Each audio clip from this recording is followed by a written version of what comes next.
Good morning, good afternoon, good evening from whichever part of the world you're from.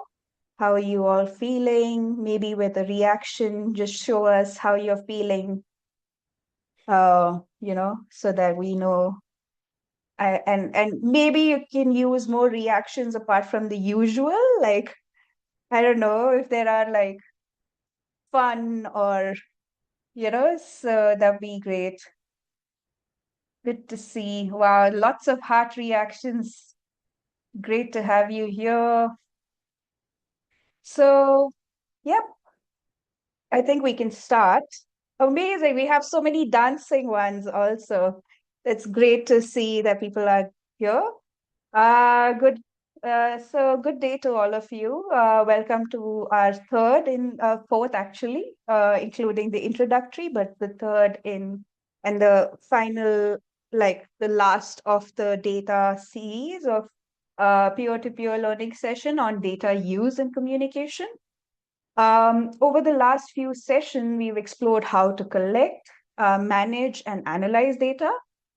Today, we are going to focus on an equally important question of how do we transform data into meaningful stories, messages, and evidence that can inspire action and influence decision making. So, session will explore on how we can communicate findings in compelling and accessible ways to different audiences, while ensuring that we center the lived experiences of different groups, particularly women, and challenge mainstream gender blind environmental narratives. So we're fortunate to hear from three speakers who will share experiences from Indonesia, Pakistan, and Peru, and together, they will demonstrate how local knowledge, storytelling, evidence generation, language justice, partnership, all of these can strengthen advocacy and elevate voices from the local to the global level.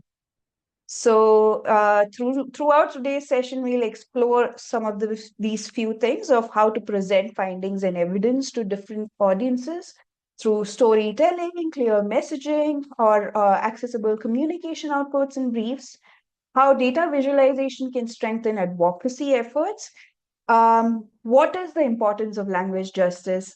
Please give like a huge round of applause to our language justice warrior who is sitting here and interpreting the language for us to make sure that this is as accessible. So we have Gael, Raquel, Rachel, and Nais, who are such wonderful, wonderful interpreters who've been in this journey for us throughout.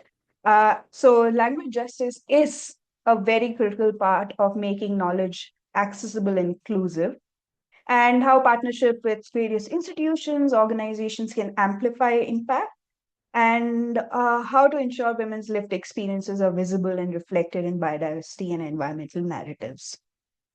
So before we begin, I would like to briefly go through a few housekeeping notes. Sorry, can you go back, Fatima?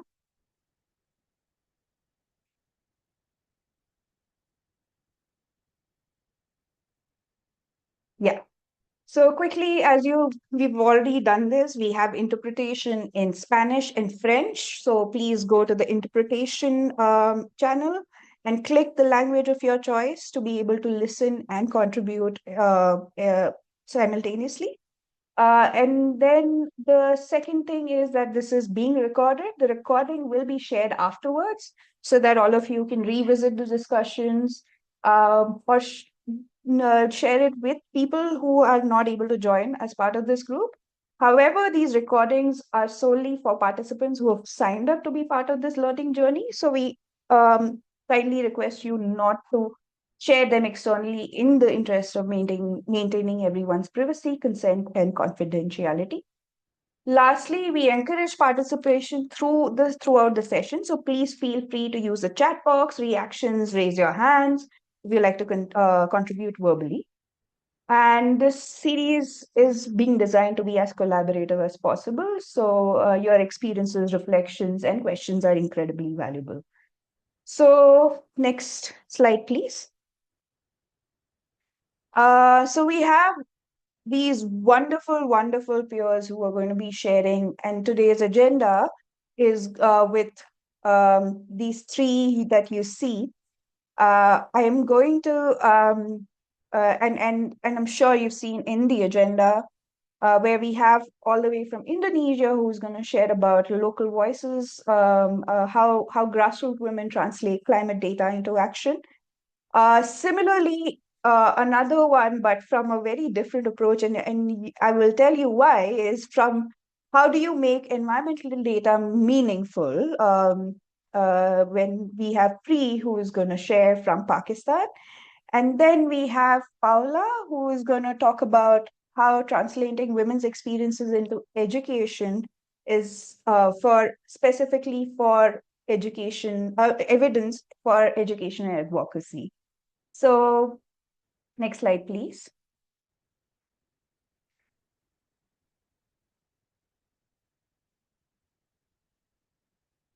So, before that, we dive into today's session. We would like to take a few moments to get to know one another again, continue to know one another a little better. We've really enjoyed seeing this Padlet grow, and over the course of this learning journey, we hope you will continue to get in touch with each other, learn about each other, introduce yourself, but also use this space to interact, share resources, and build connections beyond these sessions. If you've not already added your information, we encourage you to do that. You will find the QR code, but we also have sent those links before.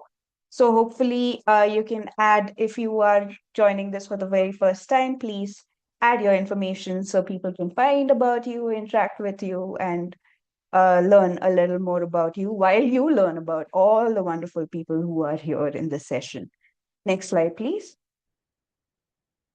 So now we will start with, it's my pleasure to introduce our first speaker, Dr. Devi Gunawati from the Universitas Sabelas Mare from Indonesia. She is an associate professor specializing in international environmental law, ecological citizenship, and gender research. She is actively involved in several international networks, including the IUCN Commission on Education and Communication, Panorama Working Group, and serves as the executive member of the International Women's Caucus. Today, Devi will present on local voices and global impact on how grassroots women translate climate data into action, through which she will share the experience of the power of mama. I'm not going to share too much, uh, and uh, and maybe Devi will take us to what this power of Mama is. And over to you, Devi.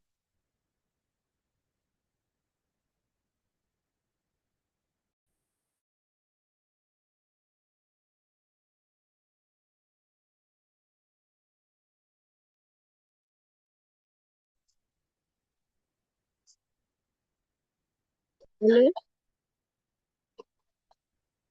Yes, we can hear you. Okay. Thank you very much, Shruti, for my time to sharing at that position. Assalamualaikum warahmatullahi wabarakatuh. Your Excellency, all of my member of Women Caucus CBD of Fule, in the occasionally on behalf of my friends, price up our thanks to be the President of course, the Greater United for sparing us with blessing. So we still can assembly in this place for health and disadvantage. Thank you very much for the session for me. In the session, we can discuss together related with data and communication. At the session, my title is Local Voices, Global Impact, how grassroots women translate climate data into action. I think that is excited tema we can discuss together at the session. Why in that session not only I share related with the data and communication, how to translate the data and communication come from the grassroots, and how many society can to understand about that. Okay, next slide please. Again, the first slide in here is focused onto the peatland crisis in West Kalimantan in 2025. You know that Indonesia in one of the archipelago state of Indonesia has rights of the biodiversity, but there are many locations in Indonesia who has the high clay with the peatland forest fire. I think come from that passage in here, come from the picture in here, describe about the high case related peatland forest fire in Indonesia.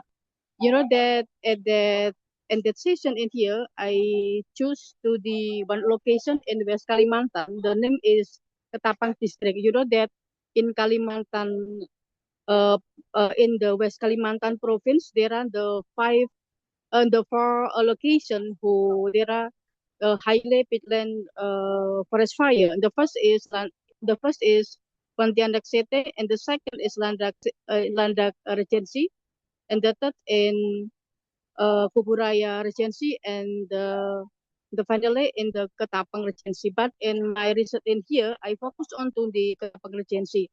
Why? Because not only related with the highly forest, peatland forest, and the second come from the Ketapang Regency, we can study together. Why? Because there are the present of the woman action. The name is Power of Mom. Next slide, please.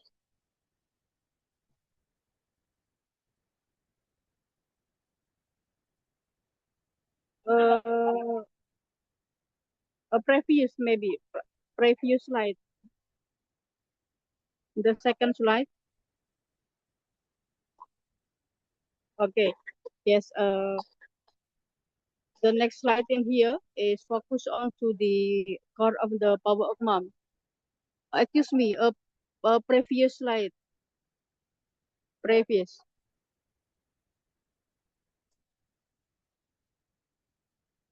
Slide two. Slide two. Yes. Okay. Excuse me. I will repeat again. From that slide two in here is this discussion about the core of the power of mom.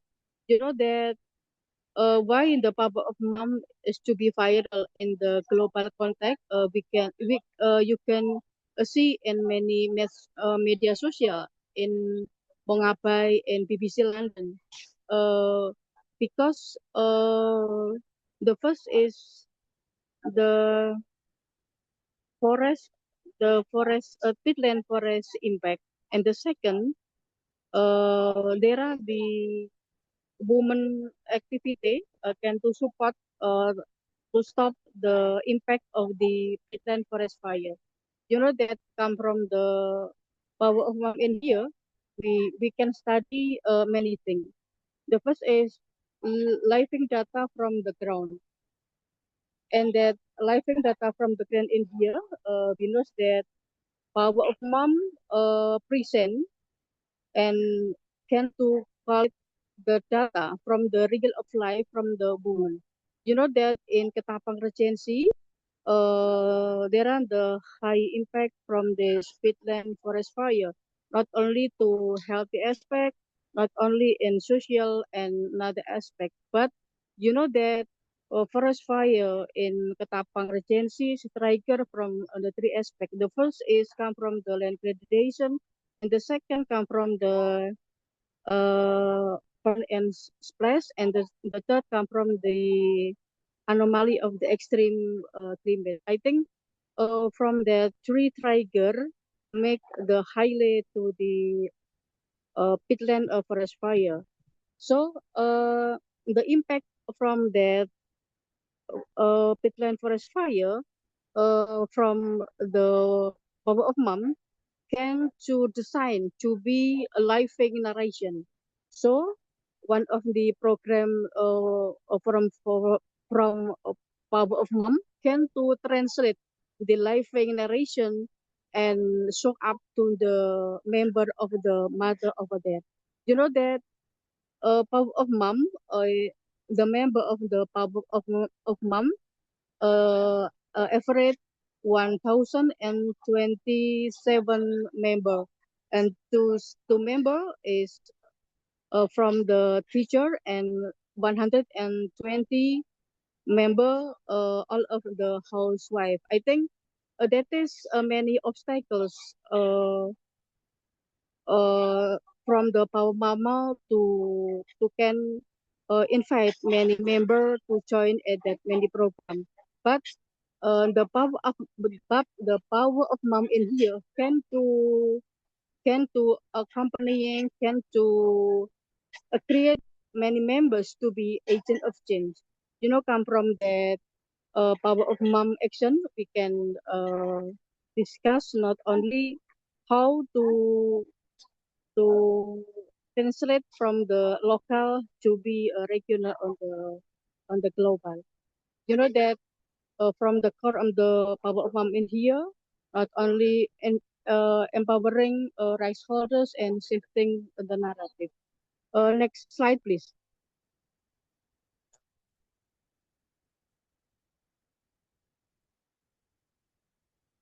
Okay. Uh, the slide, the slide in here, focus on to be translating complex data into action. Uh, Translating complex data into action in here describe not only there are many approach who done by the forest power of mom, maybe like community storytelling, visual brave information, action, and another.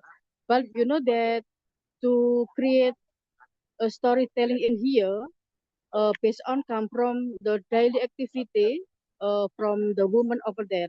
That I think that is unique, and I think that is very excited for me. Why? Because power of mom can to invite many member over there uh, and give them the knowledge related the information about the social condition, and that can to influence that husband to stop many activity who can influence with the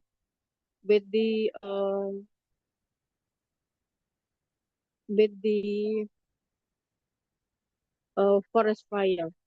And the second come from that picture in here, show up the visual and practical brief. That in that program of our of mom that share the three of the program. The first is socialization, and the second is the monitoring, and the third is controlling. That the woman, all of the housewife, doesn't has the high knowledge, but from that power of mom can to support, can give the facility, and can to support the motivation to study together, and all of that member can have the knowledge about the how to operate the drone or smartphone. That of the two tool in here is support to stop the forest fire and can to support the protect preserve. And the third is information to the action. I think that is excited too if we can just talk it together. Okay, and next slide, please. Yes. Just Devi, reminder, you have 2 minutes to wrap up. Sorry, Okay, we need. okay. Thank you very much. Excuse me. That from the next slide in here, there are many steps designed by Papa or Mom. Not only how to make the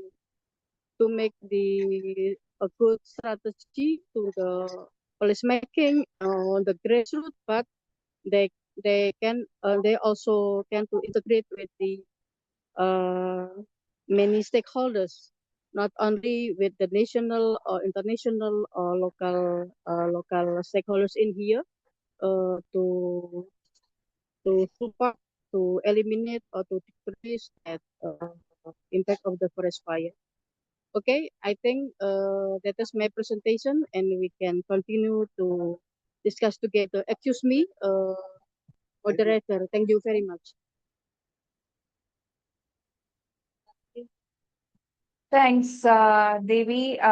Unfortunately, because of the time frame that we have, we want to spend also more time for people to share.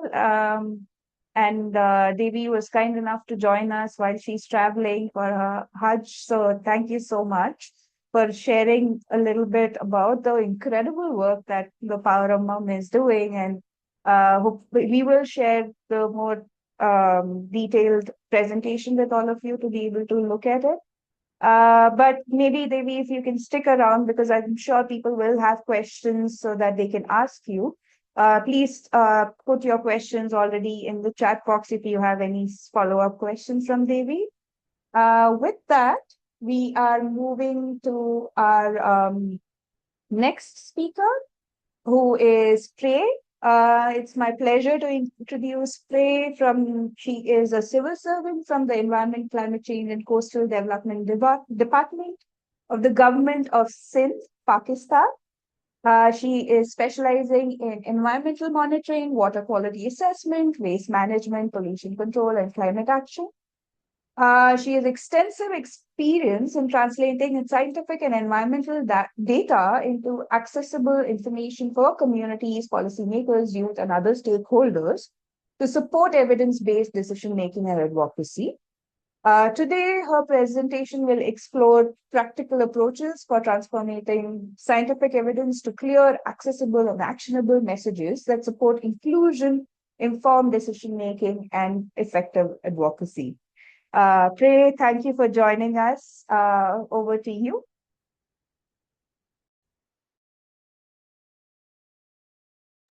Okay. Thank you so much for inviting me, and it's really pleasure to be here to give my insights and also my experiences, which I'm doing as a government representative, and also one of the work that I'm doing every day with the communities, especially the indigenous communities, how the sustainable knowledge should be converted into the environmental data, and that data should be converted into the actions. It should not be remained within in between that we called as a paperwork. And that's the reason I'm here to show how as an individual person, how as a government representative, and how also as a community representatives, NGOs, INGOs, how you have to convert that your data and numbers into the actions. So please, next slide, please.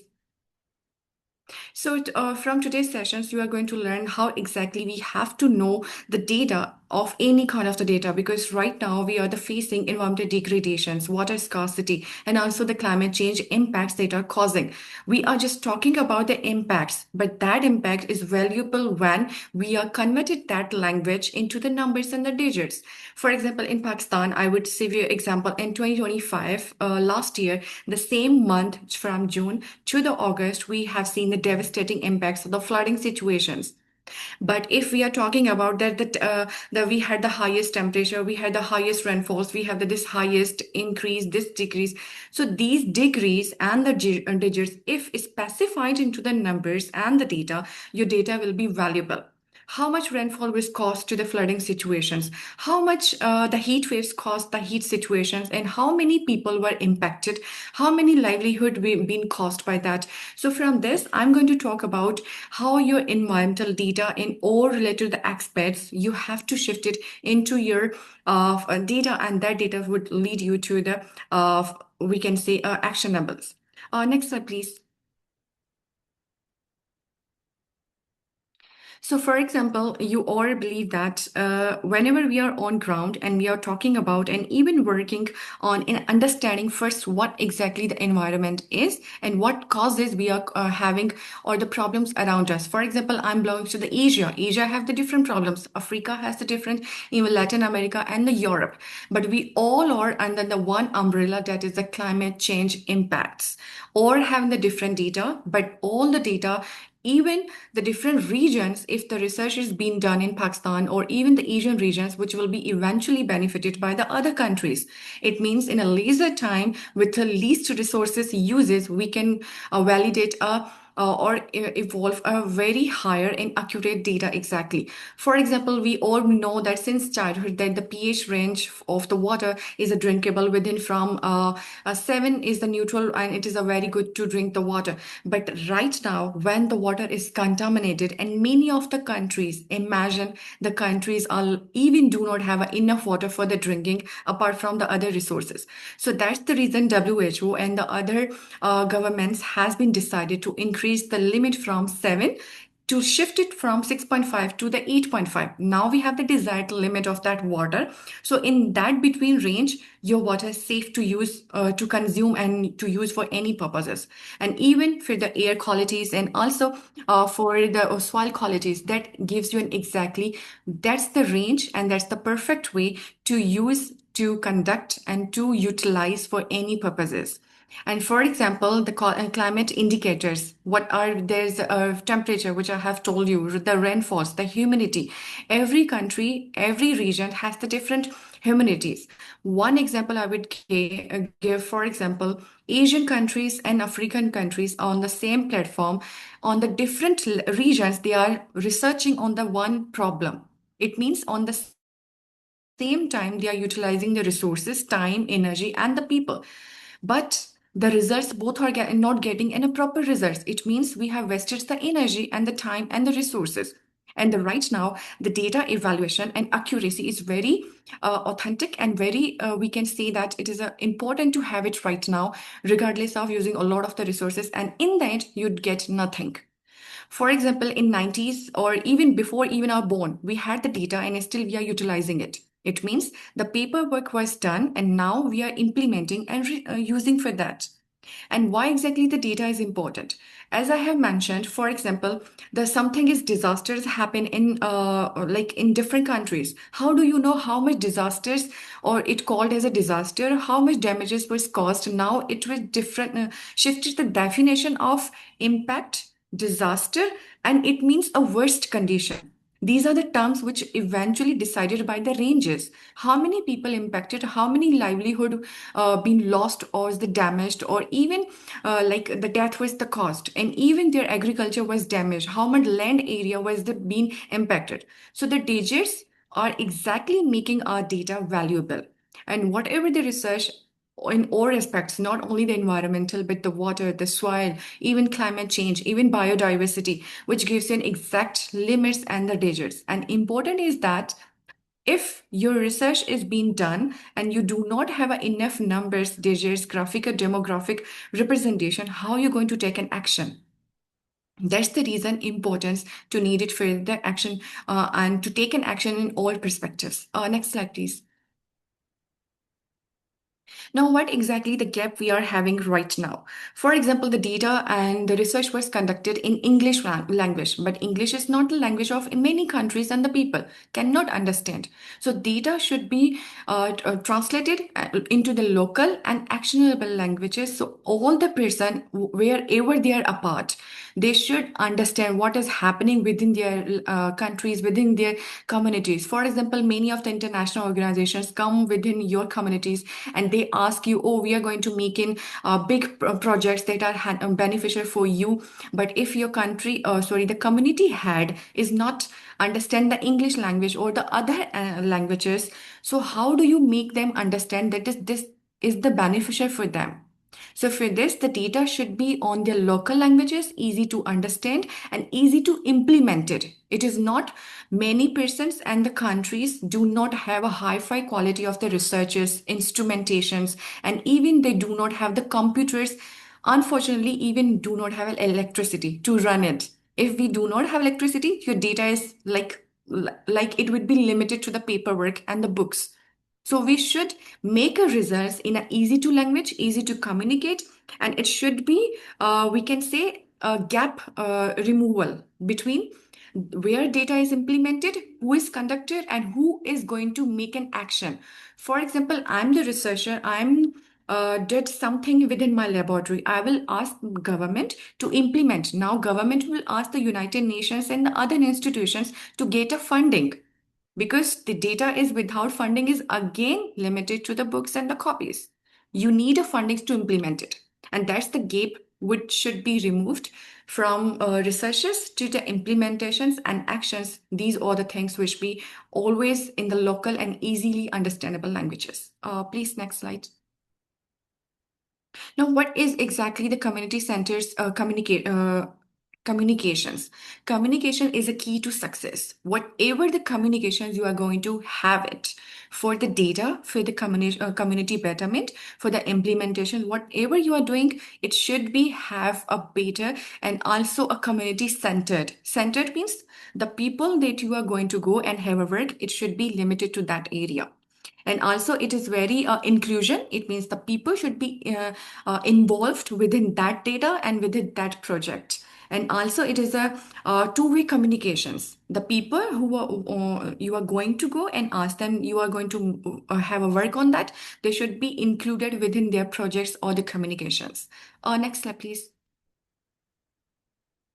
Now, what exactly and how we have to make a data into meaningful messages? It is always about the storytelling. Whatever the feasible, easily and affordable, I can see a communication, you have it, like through the social media accounts, through the going to within the communities, having with their leaders to let's come and have a discussions on that your community was impacted by the climate change last year. Do not wait again, disaster will come and impacted you. Let's make a sustainable ways. Now, what are the sustainable ways? It is a data and the research work conducted by the specific area. And now you have to convince the people and the community and the leaders that you have this project is your benefit. And if they will agree, there's a many of the ways to promote that project.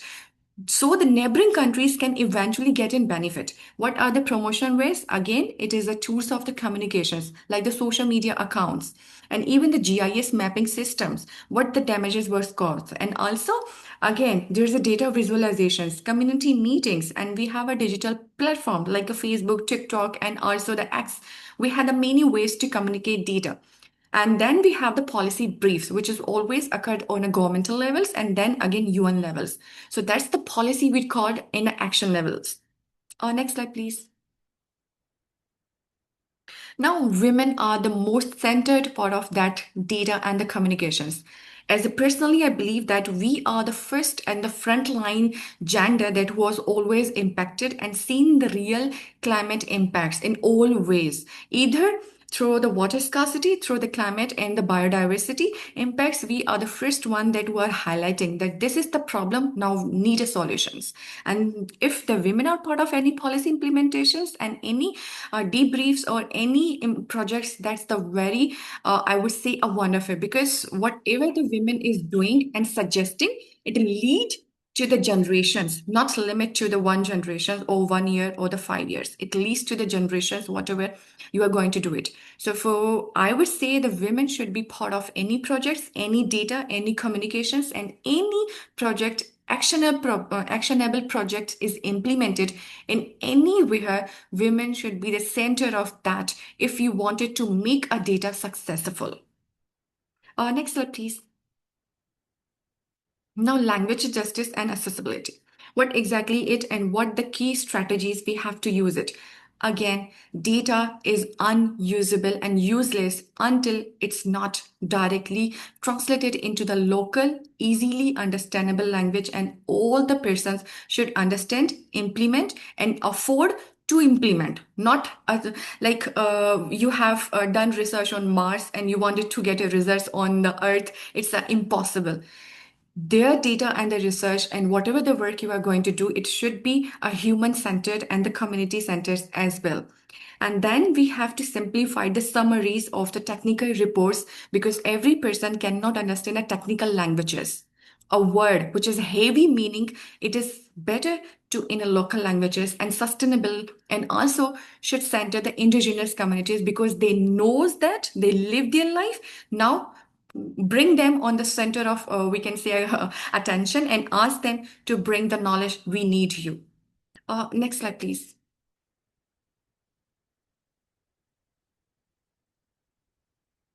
Last one was the partnership and the reflection. I'm sorry, I just get it time very limited. One thing is that whatever the project research we're going to do it, without support of external departments, governments, NGOs, INGOs, business communities, UN NGOs, governments, every other person should support and back that data, and you alone cannot lead any change until you need a people to support you to bring your data in a valuable and validation. You should be get a funding and support from all the organizations. Thank you so much for having me.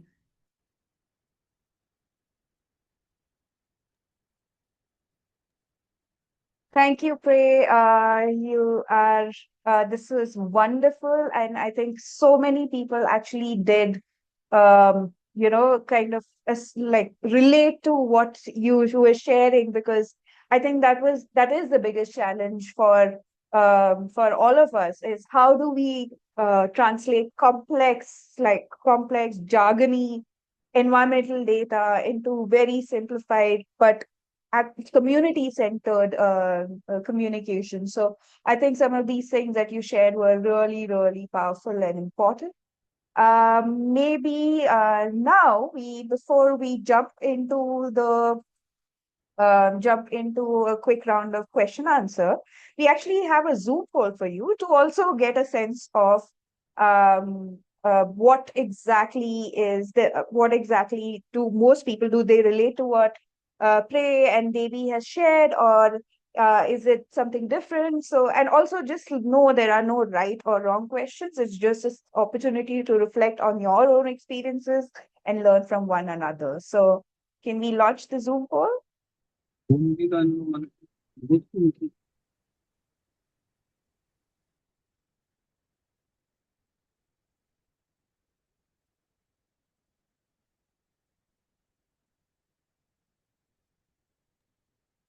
Sorry, Matt? Yeah, sorry, it's live. I think everyone will be seeing it. You won't, because I think you closed it down earlier, Shruti. Oh, Let me end it and start it again.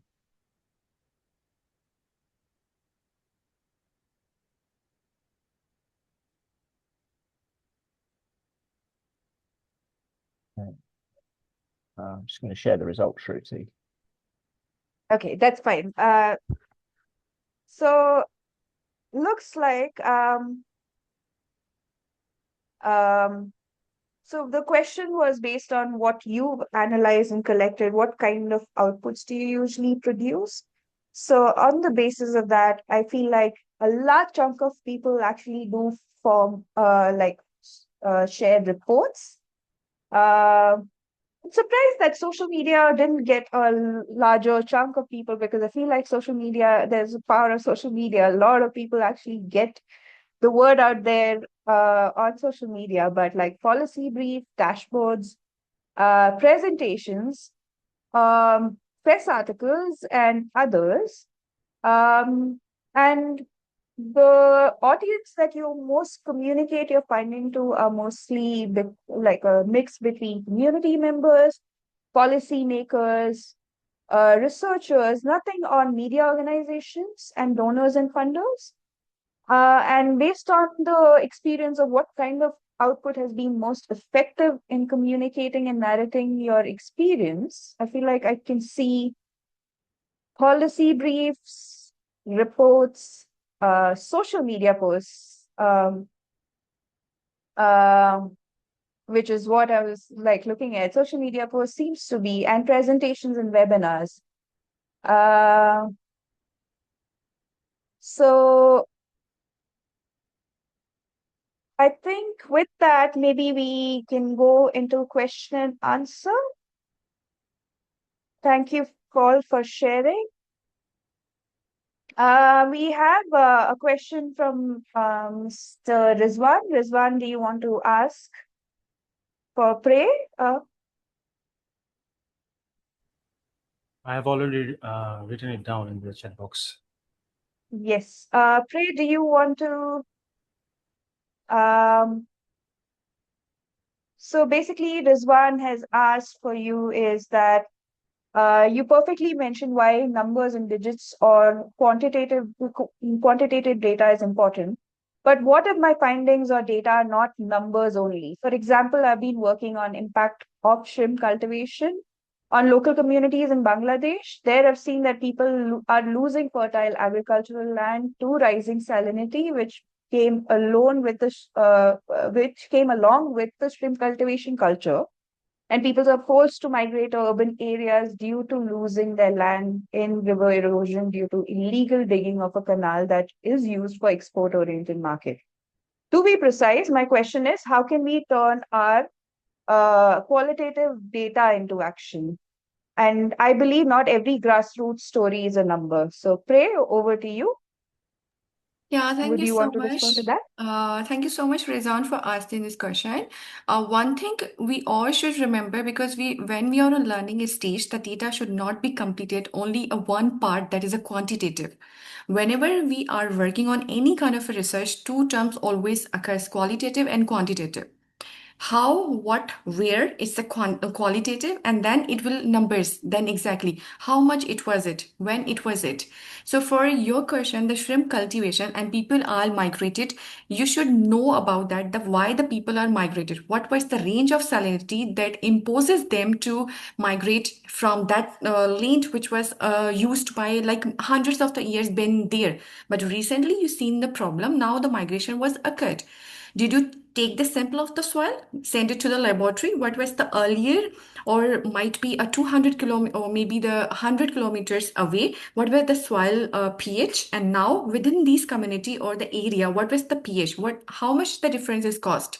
And then there's a simple questionnaire. Send it to, of course, in a local language to the communities. Ask them since when you are facing this problem, and how and what the causes was done. It was your wastewater was occurred within the soil, or what any acidic activities done, or any factories was there. So eventually your qualitative data was shifted to the quantitative data with the numbers, with the days, with the years since the problem were occurred. And about the cultivation of the shrimps, now again, why you are only find the feasible and comfortable to have a cultivation of the shrimps over there? Why not other aquatic fishes and the other types of the fishes? Not why only shrimps?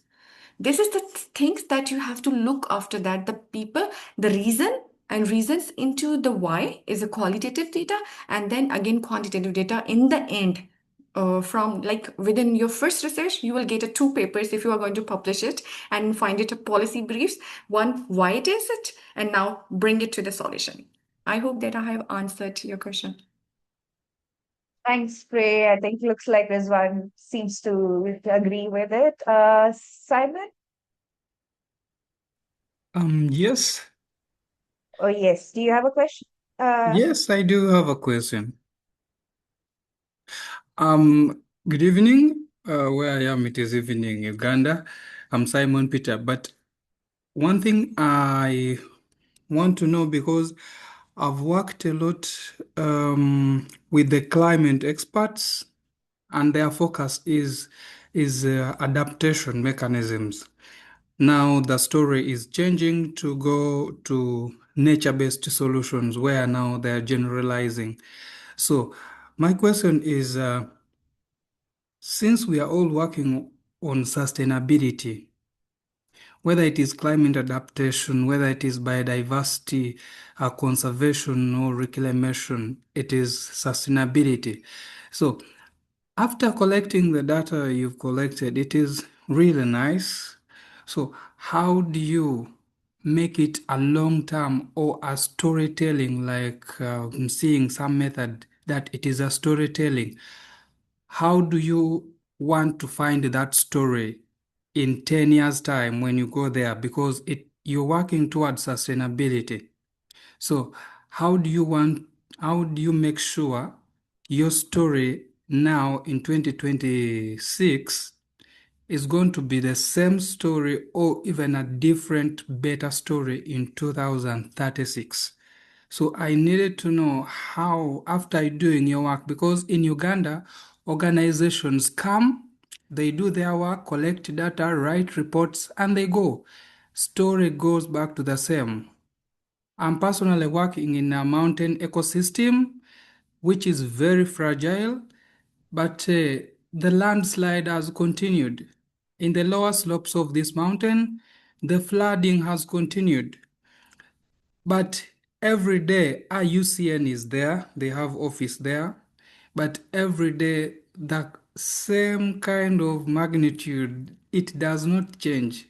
So I want to know how, according to the way you're talking about storytelling, how do you expect or how do you make sure someone tells a successive story in like 10 years time or in like 50 years time, please? Thank you. Thanks, Simon. That's really, really a very deep question, and it can be an entire webinar in itself. But Devi and Trey, maybe Devi, do you want to start with the storytelling of the power of mom and then play?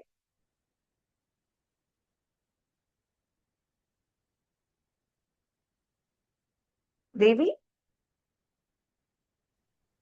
Okay, thank you very much for that question from my friend in woman Caucus. You excuse me, I don't can heard clearly for your for question, but maybe if my answer doesn't give you optimally, uh, and here forgive me. You know that in that session, I sharing about the one of the experience living experience from the one of the community based on in the West Kalimantan. The name is Power of Mom. You know that I think the power of mom, one of the community who design from the community and can to explain uh the living narration in here.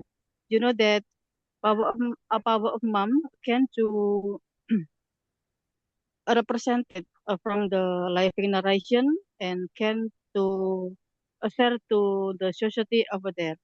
You know that a society over there can understand what is the mean from the socialization, how to stop the impact of the uh peatland forest fire in many activity.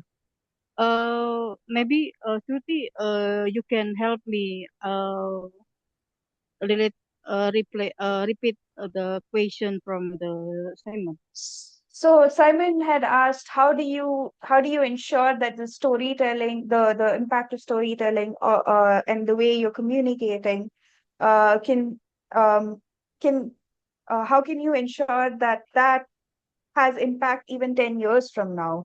And basically, correct me, Simon, if I've got it right, with a thumbs up, is how do you use storytelling to share the impacts and to also ensure action, which will initiate actions that will impact 10 years from now in a positive spin. So how do you use storytelling?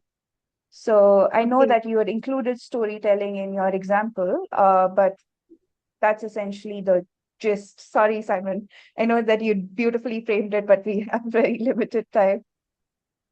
Okay, I think that is exciting. You know that the mother of mom or the member of mother of mom doesn't understand with the sign of the data.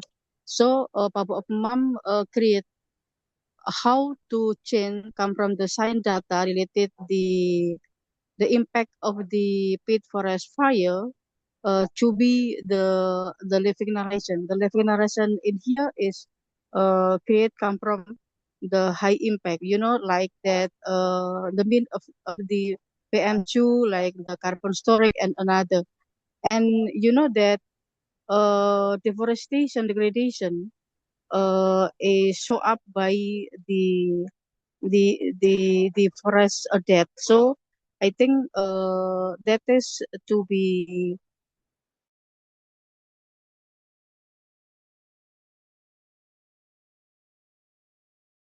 not only to expression like the habitually of the man and that synchronize with the empathies of the woman. You know that come from that. I think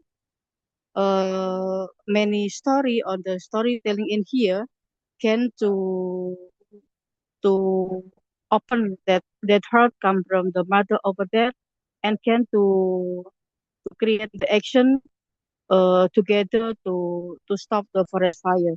You know that I think not only that storytelling in here based on to the daily activity who mother of mom do that and focus on to be the impact of forest fire in many life related with the uh, not only with the aspect in the health and another. So that come from the power of mom can to express that struggle for the woman in that location who can preserve the environment with many action. I think that is my answer, Shruti. Thanks, Devi. So maybe it's a question for both of you. I know we are running out of time also for this. There's a lot of questions already happening. Is one another question we've got on the chat is how do you communicate with to communities on how they can influence government action? The second question is what mechanisms can we ensure that information is shared back with the community and to establish lines of action in consultation with them? So it's kind of similar in similar lines. Then there's another question of have you explored what are the indigenous and traditional research methods that people already practice? And does your community have a knowledge gatherer or knowledge holder custom? And could such customs become a basis for data analysis, data collection, storytelling, adapted to what we learn from schools and not the other way around? And then lastly, about the storytelling technique, how to design, capture data and present it. So maybe the first is on how do you communicate to the communities, and then how do you like ensure that there is how can they influence government action? So Prey, Devi, whoever wants to go first. Dave, do you want to go first?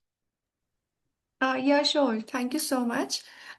For one question, I would say that even the Simon has also shared about whoever the funders are not interested to fund in a projects which are less than at least a 15 years because they are impacting or investing their energy, time, and the resources.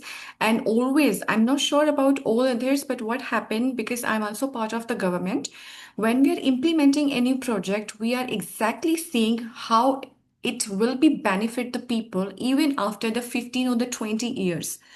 And before implementing a project, we always see a initial environmental examination, which IEE we call it. And then we see the impacts within their community range because whoever that comes with a project to submissions with us in a government departments, they will ask us approval to go and have a in a community they wanted. For example, there is a the people who come to have a roads like they wanted to build a road nearby the communities.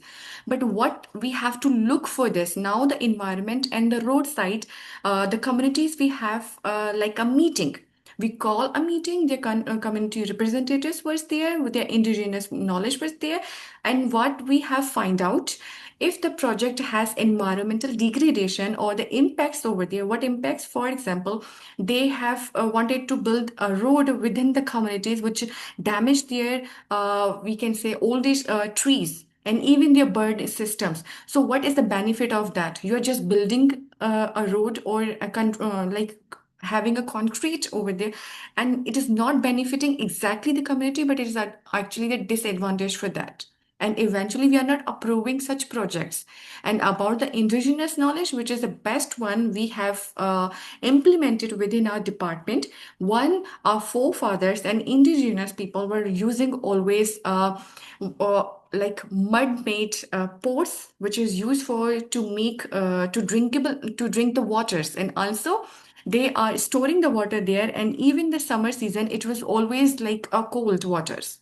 And eventually we are shifting that knowledge right now to use the mud made pots for the drinking waters. And right now, even we have banned on a single-use shopping bags. Now the clothing bags are again using. Even that's the knowledge we are bringing from indigenous peoples. The first that was also from a Brazilians, like Brazil also have a many of the, even I think more than 50 indigenous communities in Brazil. So they are also coming up with a different knowledges. And also how we have to implement the knowledge within the communities and the government support. What I have given an example that whatever the projects are there, that should always implement it within the communities with the support of the communities. If any organization coming and building a project, and if they are not involving the community, and what is the involvement? Like creating a job opportunities, creating a better ways of their futures, also the CSR, also the school build up, and making a giving them a facility of the hospitals. That is also in return, the people are agreeing to have build the projects, and they in return give a CSR facilities. This is the thing, that is the knowledge that they are getting approval, and in return they are giving a facilities for them. And even organizations are bound according to each country's rules and the regulations. If international organizations coming and building any project within the communities or the countries or states, they are eventually bound to make 3 or 4 CSR projects which are beneficial for that people, the nearby living there. And also second question, what was that?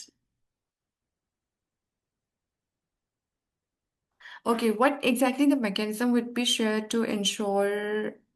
Okay, the mechanism is that every person right now has, I think so, everyone have a cell phone. They do not have enough food, I can say, and every person have a cell phones, and cell phone is the best way to know what happening in around. And honestly, it gives a confidence to us. If the people, if a specific country people are struggling, they are taking a protest, and they are taking initiatives for the environmental, and they are planting a million tree camping status. Why not our country? Like, how do I know what happening in African region? How do I know in my other neighboring Asian countries? So the cell phone is the best way to initiate the or share the knowledge and on a broader levels. And same the social media and the cell phone is, or even the internet is the best way to highlight the problem. All the people will support, and sometimes even the governments are bound to take an action on that. So that's the best way. You have to make your governments and the community levels and also the states on the one platform, and eventually it is supported by the international organizations and also the international funding entities. Similarly, the UN systems. I think I have said all the question answers. Thanks, Prey. And also like in case I'm just gonna tag you in the comment because we have to move on. We have a very exciting speaker next. Thank you so much to the speakers who came before. For our final presentation today and for this entire series, actually, it's my pleasure to introduce you to Paula Moreno Roman, who is from, please forgive me, Paula, if I am butchering it, the name Yacacuarni Mujeres en STEM from Peru. So Paula is a scientist, science communicator, and founder of Yacacuarni, and an initiative that supports girls and young women in STEM through mentoring, leadership training, and storytelling. So in fact, there is some question of how storytelling technique. Maybe Paula can share that with us. So Paula, thank you for joining us. Over to you. Thank you so much, Shruti. And yeah, you were pretty close. It's Jachak, and I'll explain exactly what it means. So yeah, thank you so much for having me. As Shruti was saying, my name is Paola Moreno Roman. I'm a scientist and educator from Peru. My PhD is in cellular molecular biology. So I used to do tons of basic sciences, but in the past few years, I migrated more towards the intersection of science, impact, and education. So I will share a little bit about this organization I started that's called Yachahuarmi. And happy also to take any questions. Also, I'm starting a timer so I can keep an eye on the time. But yeah, let me know how I'm doing on that regard.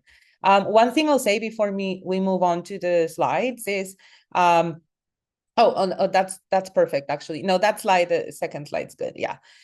Is that in the work that I do, and I hope some of you will relate, we have a lot of, as some of the questions were hinting, data based on stories, based on experiences.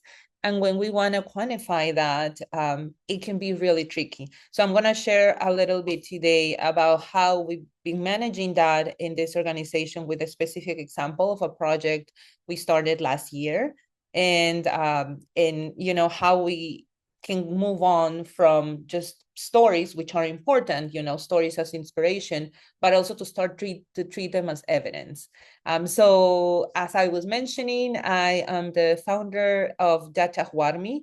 It's a phrase that comes from Quechua, and Quechua is the largest indigenous community in South America, and it's also a language. I'm ethnically Quechua as well.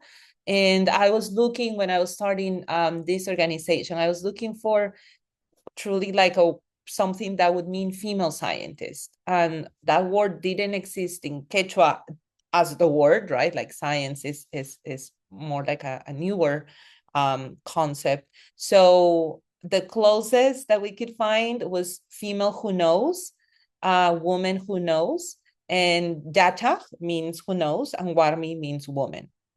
So Yachahuarmi is Woman Who Knows, and is an organization that's based in Peru, is woman-led so far, although we welcome any men who would like to support us. Allyship is really important.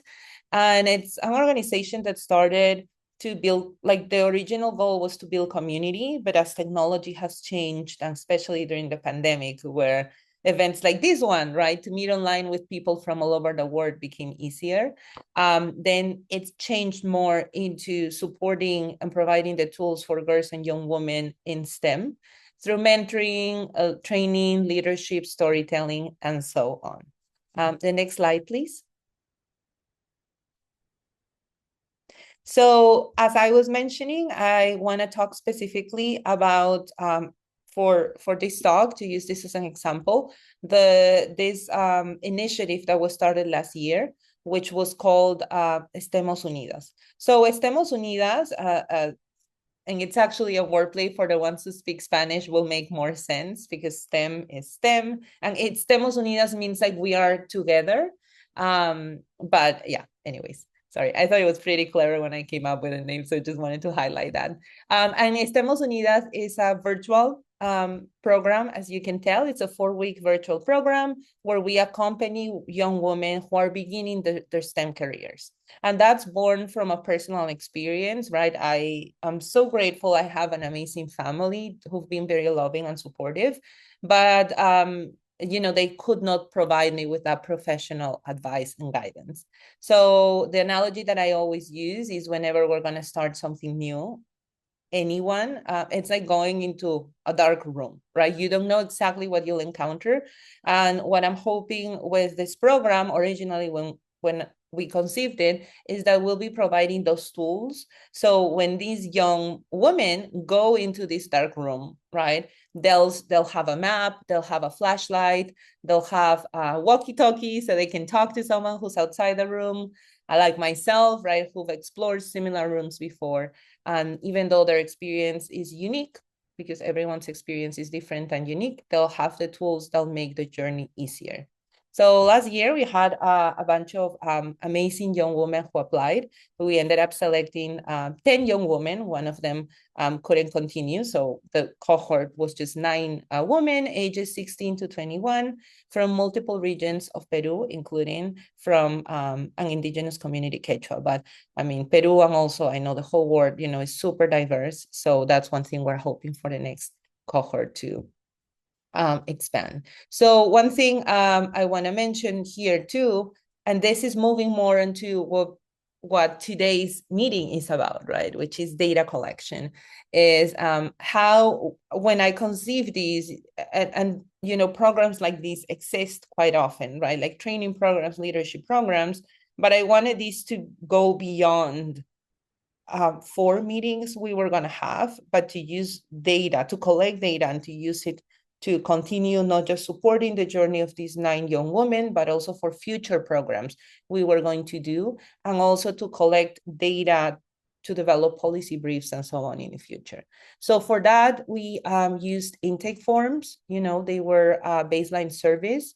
So that would help us capture the beginning, like how they were, and I'll share it in the next slide a little bit more, but how they were early on, and the impact that these sessions also had on their development after this 4 weeks. So we measured 7 different dimensions. We measured how comfortable they felt speaking their ideas in a group. We measured how they saw themselves as leaders, how much they knew about STEM opportunities available to them, how clear they were about their academic and professional goals, their sense of belonging to supportive STEM community, and how equipped they felt to navigate these different gender challenges in science. And last but not least, the confidence in making decisions aligned with their values, which is actually a session that was really, really interesting when I had with them. All these responses that were collected were consent-based, right? They were anonymized. And they also had access at any time, that up until a few weeks later, where they could change some things if they wanted to, or tell me if they didn't want to include that. The next slide, please. So so I want to share one specific example about one of the young women who participated in this program. And this is going into how stories are also data, right? So her name's Brenda. She's 20 years old. She is going to college, young woman in STEM, and she studies earth sciences in Peru. And she applied to the program. She was selected. One thing she did mention in her application was how she felt that she was looking for community, because even though she had felt like she was walking by herself in this path, that it's not, that it shouldn't be like that, right? This path should not have to be walked alone. Here, I also wanna, I don't know what happened. Can you go to the 4th slide? I think it went back. Okay, perfect. Oh, no, yeah. If you go back 2 slides, to that one. Perfect.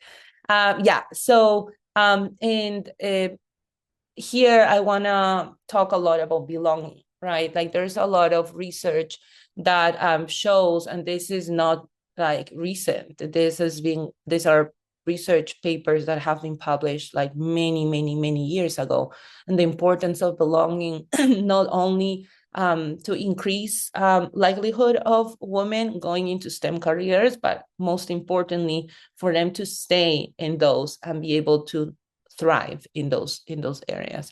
So that's why having other women, and there are some STEM careers where, for example, in biology, it's way more common to find both men and women, but then there are other careers, for example, mathematics, where it's less likely to find women. And I've actually like mentored quite a few young women who, even though they have like great peers who are male, they still don't feel like they fully belong, because it's like a classroom full of men and then 2 women, right? And it can be really challenging for some of them, especially at such a young age. As I said, we had this survey where we collected data, and everyone kind of based on how they're feeling and how much they know themselves. And she scored 2 out of 5 at the beginning of the program on how she felt she belonged into the STEM careers. Next slide, please.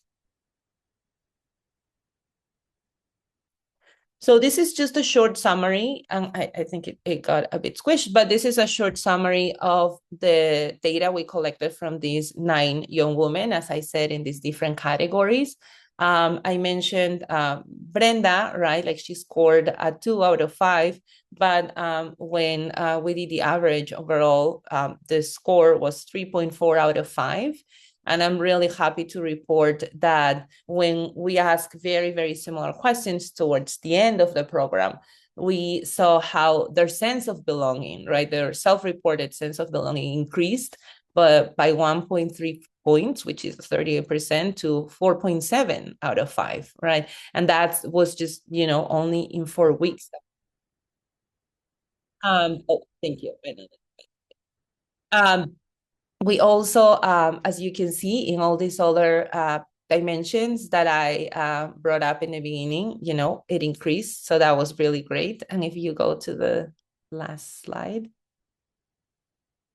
And going back to Brenda's story, it's really great to see how she went from a 2.5 to a 5.5 in a scale of sense of belonging.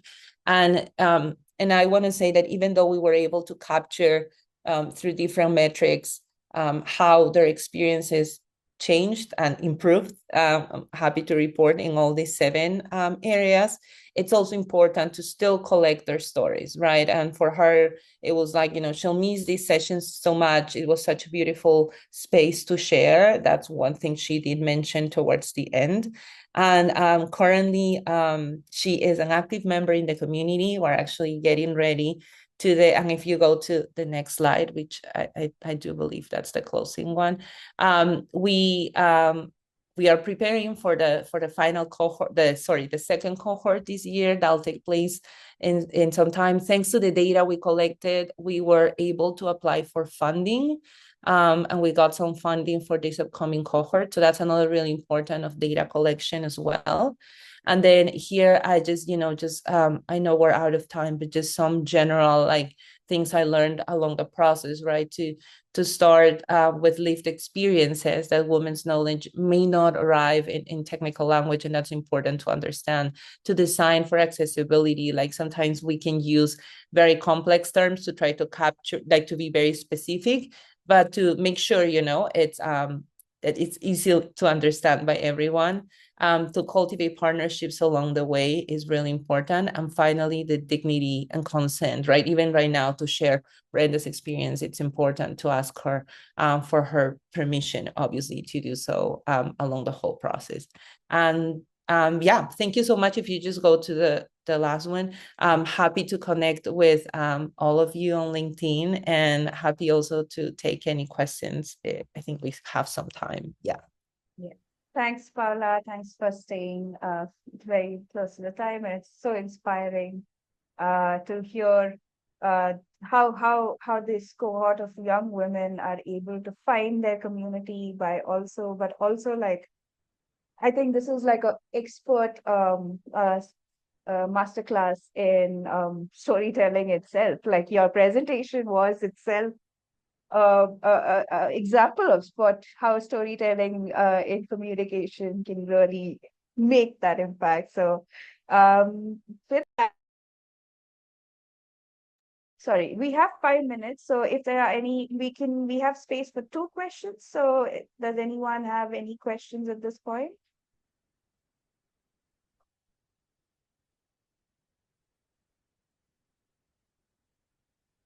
Are there questions?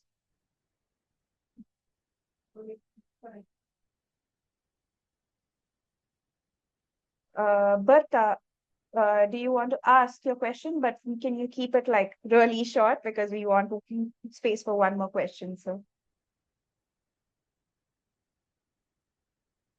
or we do have someone translating. Someone said, "How are the copyrights of Quechua women in the community who participate?"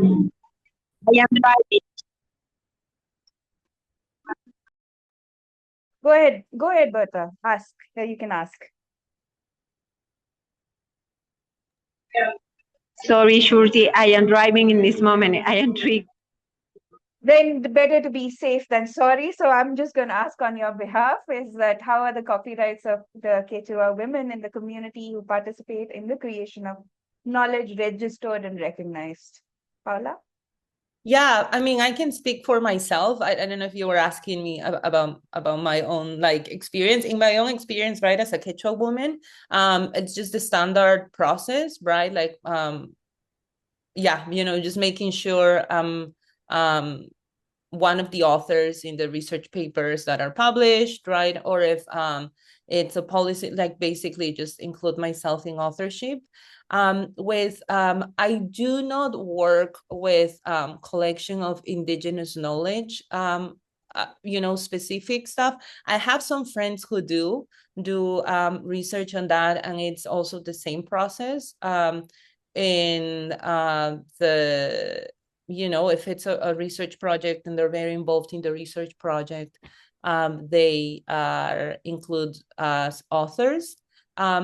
If you, and here I know you're driving, so I'm not sure if you can, and I can switch to Spanish too, if you can add more clarity. But the other take from your question could also be on like maybe indigenous knowledge related to some cultural practices, or even related to medicine, or indigenous knowledge related to use of plants as treatment and so on. So that's actually usually discussed with I don't do research in that specific area, but from what I've seen from peers, it's usually like more, it's a conversation that takes place with the APU, or like the head of the indigenous community, to get approval.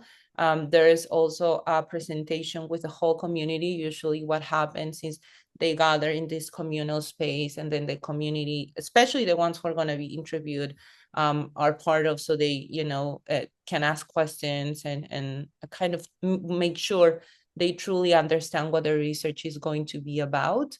And this is usually when this knowledge is gathered from, again, as I said, I'm speaking on behalf of like what I've seen and work I've seen happen. I don't specifically do that research, but it's knowledge that's not specific to one person, but it's shared by the community. So it's in the acknowledgements, like it is mentioned. And there is also the IRB, right? The what's it called? The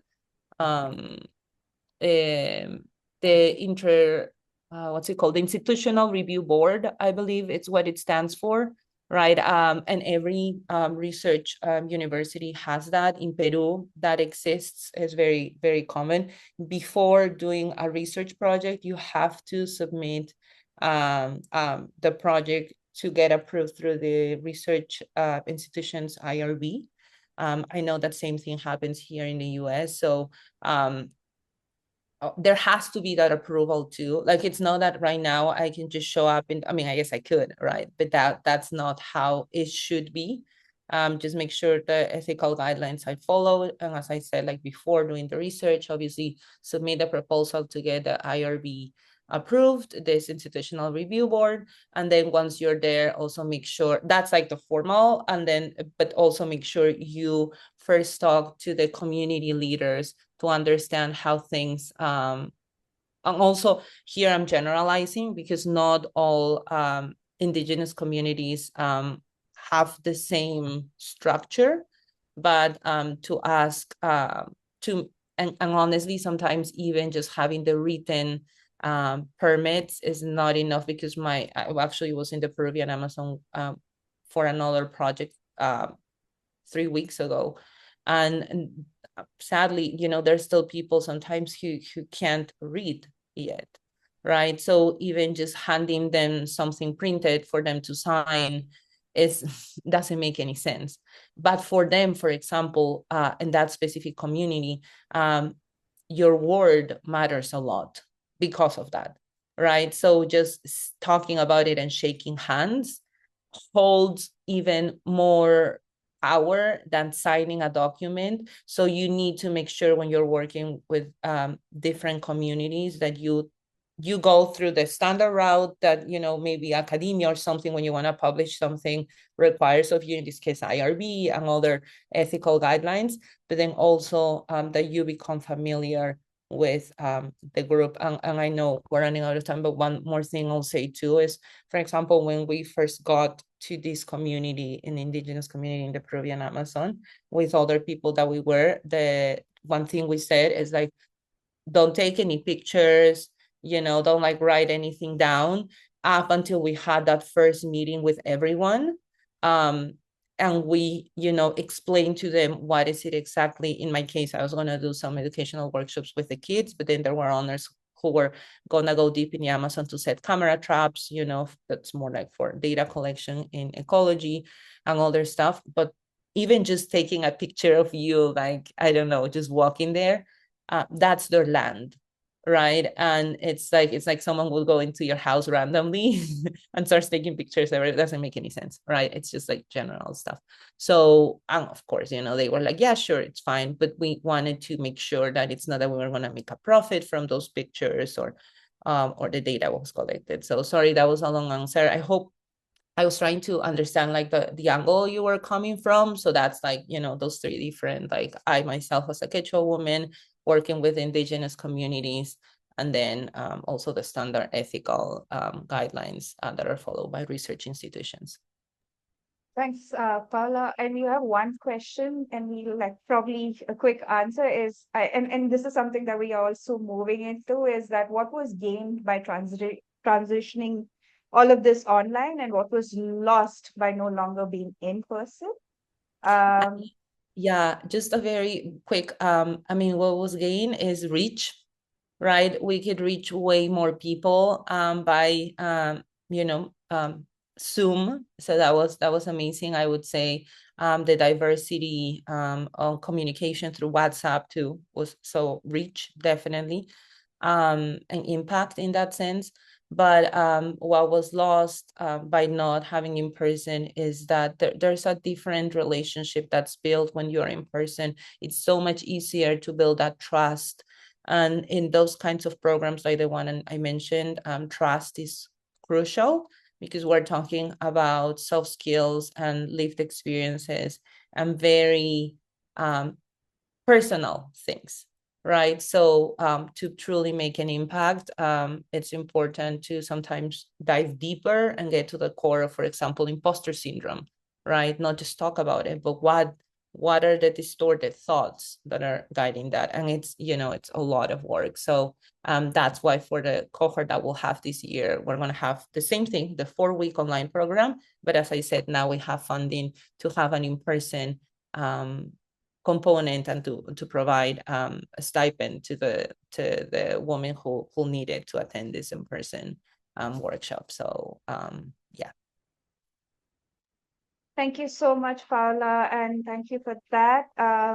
Thank you for all joining. So I'm going to hand over to Karen, who's going to share what's coming next. Fatima has kindly shared the link on the chat below. So please send us your feedback and please share that. We also consider the feedback as a form of attendance. So in case if you want your certificate by the end of it, and as we shared, you have to be there at least in the 3 of the 5 sessions that we have. So please give us your feedback to be considered for certificate.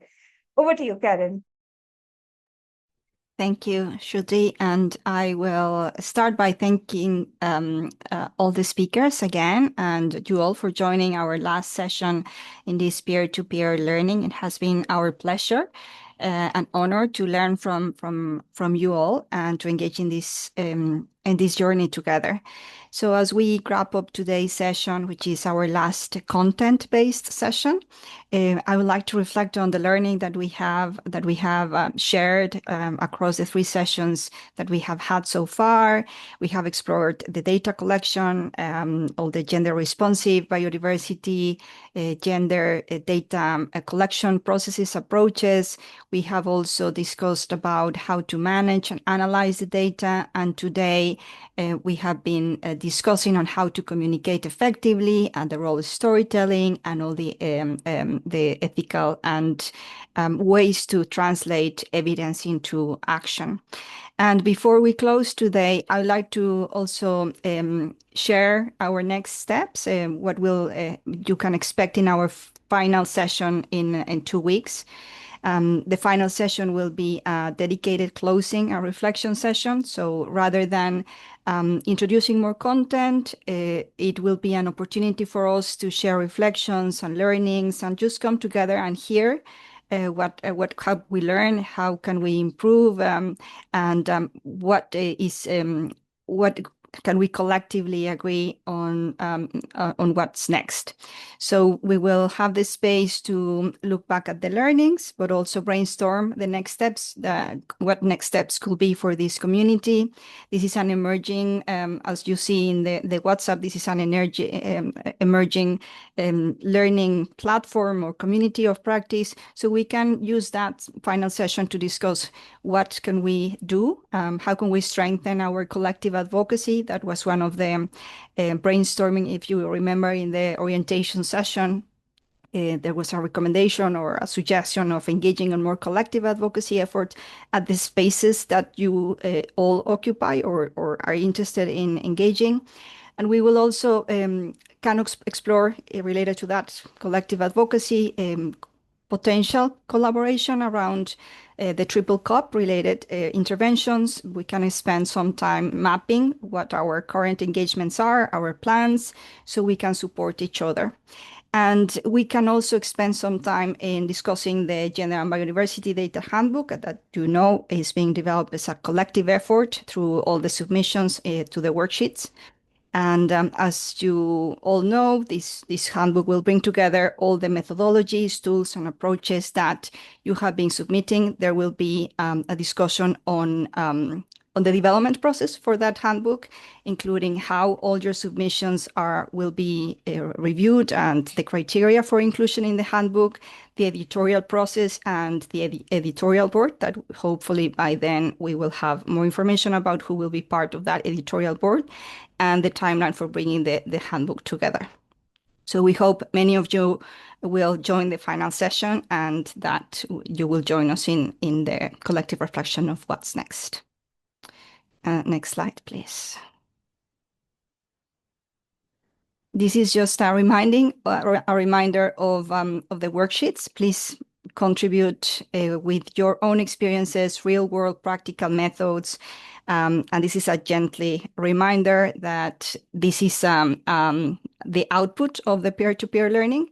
You don't need to submit an academic paper or a fully fleshed conceptual framework, but rather real-world practical approaches that you have used, tested, and the lessons that you have collected in implementation of that processes. I don't know if there's another slide, final slide. Oh, yes, the group picture. So your turn, Fatima, I hand over to you. Thanks again, everyone. It has been a pleasure to learn and to be part of this collective learning journey. Over to you, Fatima. Thank you so much, Karen. May I ask you all to turn on your cameras and to show us your beautiful smiles that we can capture these moments just for a few moments. Yes. Bear with me. There are two pages. And the second one.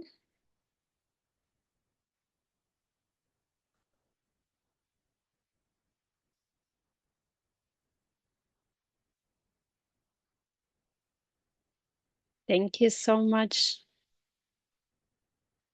Thank you so much all for sharing with us, and over to Shruti. Thank you so much for joining, and hopefully we will see you in the reflection session, and we will have a lot more. In fact, it's going to be for all of us to collectively reflect on where do we go from here, what do we do with this community, and hopefully we will see you all on the last session. And it's been wonderful talking and meeting and reading some of your submissions. So hopefully, just reminder, the worksheet last date for data management is tomorrow. So once you send that in, then I will send you the instruction for data use and communication. But until then, have a good day, good evening, good night, and have the lovely day for the rest of you. See you all. Bye-bye.